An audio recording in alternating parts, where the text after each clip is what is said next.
बेउमर फरूक है बे मेरी गल क्यों नहीं सुनदा। हाँ जी गल सुन मेरी गल सुन मेरी बाजू च दर्द एक मिनट अम्मी मेरी गल सुन मेरी गल सुन मेरी जी जी गल सुन मेरी जी अम्मी जी मेरा बाजू च दर्द हुंदी है बाजू कोट दूसरा किथे गया है अम्मी जी वो दोस्तों को बैठा वो जी दोस्तों तो को बैठा महाराज वेगल जा रहे मैं जल्दी आ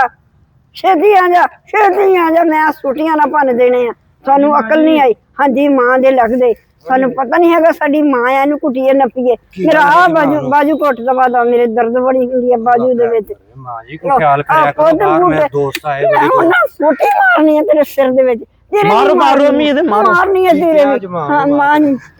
छोटी मोबाइल देखण दिया छड्डना नहीं जाएगा छड्डना नहीं हैगा तो तू भी तो दोस्तां कोल गया होया सीगा हुन तुसी आपस में खबन लग पे हैं तुसी ना ना मेरी मां अम्मी जी आ देखो थानू घुटन डे ਅਸੀਂ ਆ ਦੇਖੋ ਕਿੰਨਾ ਸਾਰਾ ਘੁੱਟ ਦੇਣਾ ਅੱਜ ਤੁਹਾਨੂੰ मेरी गल सुन बूटे लाई दे शामे बैठन दी खातर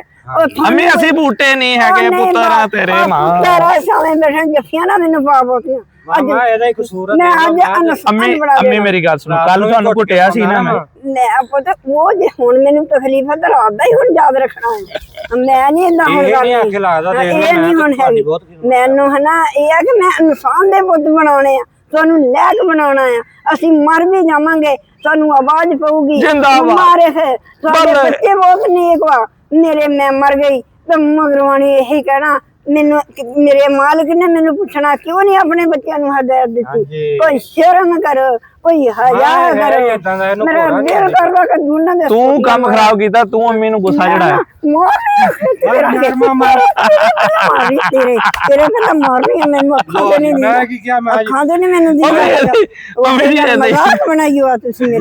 मेरी मजाक बनाई हुई है तुसी ਇਹਦੇ ਕੰਮ जिले एक बारी आवाज मारा फौरन आके खड़े हो मां जी पानी च नहीं पीना एक घंटे बाद मां जी पानी च नहीं पीना मां जी खाना तो नहीं खाना ਹੁਣ ਕੀ ਖਾਣਾ ਮੇਰੀ ਮਾਂ ਨੇ ਦੱਸੇ मैनू तमाशा ही बनाया लगी है आहो भुख लगी वा हुन मैनू भुख नहीं लगी मैं सिर्फ थानू दसदी हां ते अकल करो अपने मां बाप जी आज ते बीपी बहुत ही हाई होया है तेरे रमजान शरीफ दा महीना आ गया मैं थानू समझाउणा नहीं हैगा कि अपने मां बाप दी खिदमत करो अपने मां बाप नू इस तरीके ना पूछो इधरों आवो गोडियां नू हाथ लावो सलाम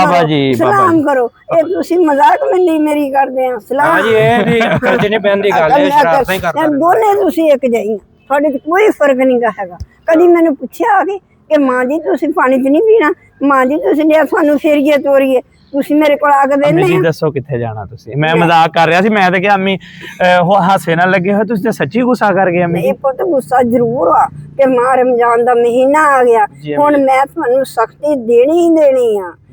ਹੁਣ ਅੱਗੇ ਮੈਂ ਚੁੱਪ ਕਰ ਰਹੀ ਆ ਹੁਣ ਉਹ ਮਾਂ ਨਹੀਂ ਜਿਹੜੀ ਨਹੀਂ ਨਾ ਰੋਟੀ ਦਿੰਦੀ ਸੀਗੀ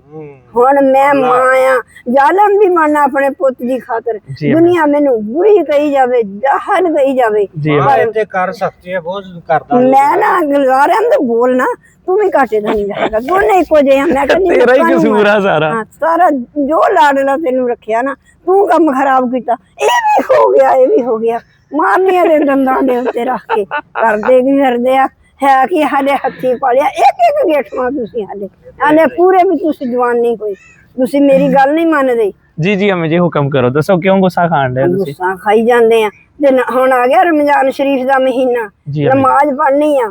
हां जी मैं ते पढ़दा आगे हां नमाज मेरे सामने घर मसला डा के घर बैठ के नमाज पढ़नी मेरे सामने घर दे विचों दफ्तर नहीं अम्मी जी ਅਸੀਂ ਮਸਜਿਦ ਚ ਪੜਨ ਜਾਇਆ ਕਰ मस्जिद विच जाना पर मैं मगर जा नहीं सकती मैं तेरे मगर बंदा भी भेज सकती अम्मी हुन ਅਸੀਂ ਵੱਡੇ ਹੋ ਗਏ ਅਸੀਂ ਹੁਣ ਵੀ ਫਰਾਡ ਕਰਾਂਗੇ ਇਹ ਨਿੱਕਾ ਹੁੰਦਾ अम्मी जी ਅਮਰੂਦ ਖਾਨ ਨਿਕਲ ਜਾਂਦਾ ਹੁੰਦਾ ਸੀਗਾ ਮੈਂ ਜਿਹੜੇ ਤੁਹਾਡੇ ਛੋਟਿਆਂ ਹੁੰਦਿਆਂ ਦੇ ਮਗਰ ਜਾਣਾ ਨਾ ਤੇ ਤੁਸੀਂ ਹੋਰ ਨਹੀਂ ਤਾਂ ਬੱਚਿਆਂ ਦੇ ਨਾਲ ਉਹ ਪਰੇ ਬਾਗ ਸਗਾ ਉੱਥੇ ਜਾ ਕੇ ਅਮਰੂਦ ਖਾਂਦੇ ਹੋਣਾ ਮੈਂ ਵੀ ਮਗਰੇ ਤੁਰ ਪਾਣਾ ਇਹ ਜਾਂਦਾ ਸੀ ਮਾਂ ਜੀ ਦੇਖ ਅम्मी ਇਹ ਜਾਂਦਾ ਸੀ ਪੋਤੇ ਤੂੰ ਵੀ ਨਾਲੇ ਹੁੰਦਾ ਸੀ ਪਹਿਲਾਂ ਇਹ ਹੁੰਦਾ ਸੀ ਫਿਰ ਤੂੰ ਹੁਣ ਮੈਂ ਤਾਂ ਛੱਡਣ ਜਾਂਦਾ ਸੀ ਇਹਨੂੰ ਲੱਭ ਕੇ ਲਿਆਉਂਦਾ ਕੱਚੇ ਅਮਰੂਦ ਤੋੜ ਕੇ ਸਿੱਟ ਦੇਣੇ ਖਾਣੇ ਮਾਲ ਦੇ ਖੱਟੇ ਖਾ ਲੈਣੇ ਉਹ ਹੀ ਖਾਈ ਜਾਣਾ ਤੁਸੀਂ ਫਿਰੀ ਜਾਣਾ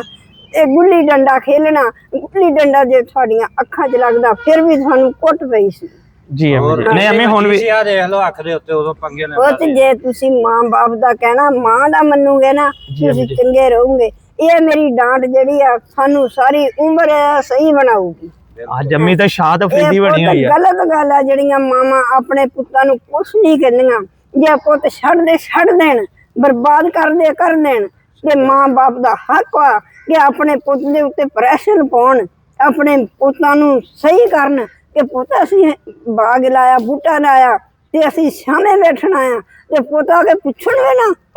ਸੱਚੋ ਬਾਹਰੋਂ ਆਏ ਹੋਣੇ ਤੇ ਆ ਕੇ ਫੂ ਕਰਦਿਆਂ ਨੇ ਆ ਜਾਣਾ। ਇਹ ਬਹੁਤਾ ਨਵਾਬ ਬਣ ਕੇ ਰਹਿੰਦਾ, ਜ਼ਰਾ ਖਿੱਚੋ। ਸਾਡੇ ਨਾ ਪਾਣੀ ਹੋਵੇ ਆਉਂਦਿਆਂ ਨੂੰ ਆ ਕੇ ਪਾਣੀ ਅਸੀਂ ਫਟਾਫਟ ਪੀਏ ਤਾਂ ਮਾਂ ਨੂੰ ਨਾ ਪੁੱਛੀਏ ਕਿ ਨਾ ਕਿ ਇਹਨੇ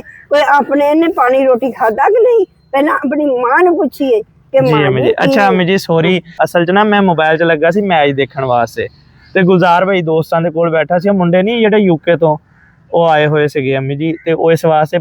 ਸਾਨੂੰ ਮਾਫੀ ਦੇ ਦਿਓ। ਉਹ ਤੇ ਸ਼ਰਮ ਵਾਲੇ ਨੂੰ ਤਾਂ ਇਸ਼ਾਰਾ ਹੀ ਬਹੁਤ ਵਾ ਜੀ ਅੰਮੀ ਜੀ। ਜੇ ਤੁਸੀਂ ਸ਼ਰਮ ਹੋਊਗੀ ਤੁਹਾਡੇ ਵਿੱਚ ਹਯਾ ਹੋਊਗਾ ਜੀ ਅੰਮੀ ਜੀ। ਤੁਸੀਂ ਮੇਰੇ ਇਹ ਨਾ ਕਿਉਂਕਿ ਸਾਡੀ ਮਾਂ ਗਾਲਾਂ ਕੱਢਦੀ ਆ, ਸਾਡੀ ਮਾਂ ਸਾਨੂੰ ਮਾਰਦੀ ਆ, ਤੁਸੀਂ ਨਾ ਕਹੋਗੇ ਸਾਡੀ ਮਾਂ ਸਾਨੂੰ ਅੱਛੇ ਰਸਤੇ ਪਾਉਂਦੀ ਆ, ਤੁਸੀਂ ਇੱਕ ਇਸ਼ਾਰਾ ਹੀ ਸਮਝ ਲਓਗੇ। ਬਾਕੀ ਤੁਹਾਨੂੰ ਛਿੱਤਰ ਵੀ ਮਾਰਦੇ ਰਹੇ, ਬੇਸ਼ਰਮ ਨੂੰ ਛਿੱਤਰ ਵੀ ਜਿੰਨੇ ਮਰਜ਼ੀ ਪੈਂਦੇ ਰਹੇ। ਜੀ ਉਹ ਸਾਹਿਬ ਨੇ ਤੁਹਾਡੀ ਰਿਕਾਰਡਿੰਗ ਕਰ ਲਈ ਆ, ਕੈਮਰਾ ਚੱਲਣ ਡਿਆ ਸੀ। ਕੁਝ ਕਹਿਣਾ ਚਾਹੋਗੇ ਆਪਣੇ ਧੀਆਂ ਪੁੱਤਰਾਂ ਨੂੰ? ਮੈਂ ਪੁੱਤ ਇਹ ਕਹਿਣਾ ਚਾਹੁੰਦੀ ਆ, ਇਹ ਪੁੱਤ ਅੱਛਿਆਂ ਬੱਚਿਆਂ ਨੂੰ ਦਬਕ ਹੁੰਦਾ ਆ, ਮਾੜਿਆਂ ਨੂੰ ਨਹੀਂ ਦਬਕ ਹੁੰਦਾ। ਅੱਲਾ ਵੀ ਤਕਲੀਫ ਦਿੰਦਾ ਆ ਤੇ ਆਪਣੇ ਪਿਆਰਿਆਂ ਨੂੰ ਤਕਲੀਫ ਦਿੰਦਾ ਆ। ਮਾਂ ਵੀ ਦਬਕਦੀ ਆ, ਆਪਣੇ ਅੱਛਿਆਂ ਬੱਚਿਆਂ ਨੂੰ ਦਬਕਦੀ ਆ। ਜਿਹੜੇ ਬੁਰੇ ਹੋਣ ਉਹ ਤਾਂ ਮਾਂ ਨੂੰ ਆ ਕੇ ਗਲਾਂ ਫੜ ਲੈਂਦੇ ਆ। ਇਹ ਸਾਡਾ ਨਾਂ ਲਿਆ ਸੀ ਤੇਰਾ ਗਲ ਘੁੱਟ ਦੇਣਾ। ਏਦਾਂ ਹੀ ਆ ਵੀ ਤੇ ਮੇਰੇ ਸੁਣਨੇ ਵਾਲਿਓ, ਮੇਰੇ ਬੱਚਿਓ, ਮੈਂ ਤੁਹਾਨੂੰ ਸਮਝਾਉਣੇ ਦੀ ਖਾਤਰ ਕਿਹਾ ਆ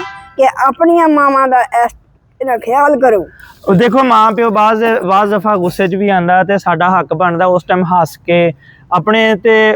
ਅਸੀਂ ਗੁੱਸਾ ਕਰਾਂਗੇ ਤਾਂ ਅੱਲਾਹ ਤਾਲਾ ਵੀ ਨਾਰਾਜ਼ ਹੋਏਗਾ। ਮਾਵਾਂ ਦੇ ਨਾਲ ਪਿਆਰ ਕਰੋ, ਮੁਹੱਬਤ ਕਰੋ। ਇਹ ਮਾਂ ਹੈਗੀ ਆ, ਯਕੀਨ ਕਰੋ ਇਸੇ ਗੁੱਸੇ ਨੂੰ, ਇਸੇ ਗਾਲਾਂ ਨੂੰ, ਇਸੇ ਸੋਟੀਆਂ ਨੂੰ ਉਹ ਤਰਸਦੇ ਆ ਜਿਨ੍ਹਾਂ ਦੀਆਂ ਮਾਵਾਂ, ਜਿਨ੍ਹਾਂ ਦੇ ਬਾਪ ਇਸ ਦੁਨੀਆ ਤੋਂ ਚਲੇ ਗਏ ਆ। ਪੁੱਛ ਕੇ ਦੇਖੋ ਕਮੈਂਟਾਂ ਦੇ ਵਿੱਚ ਉਹ ਕਹਿੰਦੇ ਕਾਸ਼ ਸਾਡੇ ਮਾਂ ਪਿਓ ਆਣ ਤੇ ਸਾਡੇ ਚਿੱਤਰ ਫੇਰਨ। ਤੇ ਸਾਨੂੰ ਸਾਡੀ ਮਾਂ ਜੀ ਬਹੁਤ ਪਿਆਰੇ ਆ ਔਰ ਸਾਰਿਆਂ ਨੂੰ ਇਹੀ ਅਸੀਂ ਮੈਸੇਜ ਦੇਣਾ ਚਾਹਾਂਗੇ ਕਿ ਆਪਣੇ ਮਾਂ ਪਿਓ ਦੀ ਇੱਜ਼ਤ ਕਰੋ। ਅਗਰ ਮਾਂ ਪਿਓ ਗੁੱਸੇ ਨਾਲ ਵੀ ਬੋਲਦਾ ਤੇ ਤੁਸੀਂ ਅੱਗਿਓਂ ਹੱਸ ਕੇ ਪਿਆਰ ਦੇ ਨਾਲ ਬੋਲੋ, ਅੱਲਾਹ ਤਾਲਾ ਵੀ ਖੁਸ਼ ਹੋਏਗਾ ਔਰ ਤੁਹਾਨੂੰ ਇਨਸ਼ਾਅੱਲਾ ਤਾਲਾ ਅੱਲਾ ਰਿਜ਼ਕ 'ਚ ਵੀ ਇਜ਼ਾਫਾ ਕਰੇਗਾ ਔਰ ਤੁਹਾਡੀ ਔਲਾਦ ਵੀ ਫਿਰ ਤਾਬੇਦਾਰ ਹੀ ਹੋਏਗੀ। ਜੇ ਤੁਹਾਡੇ ਇਹ ਵੀਡੀਓ ਪਸੰਦ ਆਈ ਆ ਤੇ ਕੁੱਲ ਦੁਨੀਆ ਦੇ ਉੱਤੇ ਸ਼ੇਅਰ ਕਰ ਦਿਓ ਜਿੱਥੇ ਵੀ ਹੁੰਦੀ ਆ। ਰਮਜ਼ਾਨ ਸ਼ਰੀਫ ਦਾ ਮਹੀਨਾ ਆ ਗਿਆ ਆ, ਐਵੇਂ ਨਾ ਰੋਜ਼ੇ ਰੱਖ ਕੇ ਭੁੱਖੇ ਮਰਿਓ, ਪਹਿਲਾਂ ਆਪਣੇ ਮਾਂ ਬਾਪ ਦਾ ਖਿਆਲ ਕਰੋ। ਬਿਲਕੁਲ ਜੀ, ਰੋਜ਼ੇ ਰੱਖਣ ਦੇ ਨਾਲ ਆਪਣੇ ਮਾਂ ਬਾਪ ਦੀ ਵੀ ਇੱਜ਼ਤ ਕਰੋ। ਅੱਲਾਹ ਤਾਲਾ ਸਾਰਿਆਂ ਨੂੰ ਖੁਸ਼ ਰੱਖੇ ਜੀ। ਸਾਡਾ YouTube ਚੈਨਲ ਆਰਜੇ ਉਮਰ ਗੁੱਜਰ ਉਹ ਵੀ ਸਬਸਕ੍ਰਾਈਬ ਕਰ ਲਿਓ। ਦੁਆਵਾਂ 'ਚ ਯਾਦ ਰੱਖਿਓ। ਅੱਲਾਹ ਹਾਫਿਜ਼।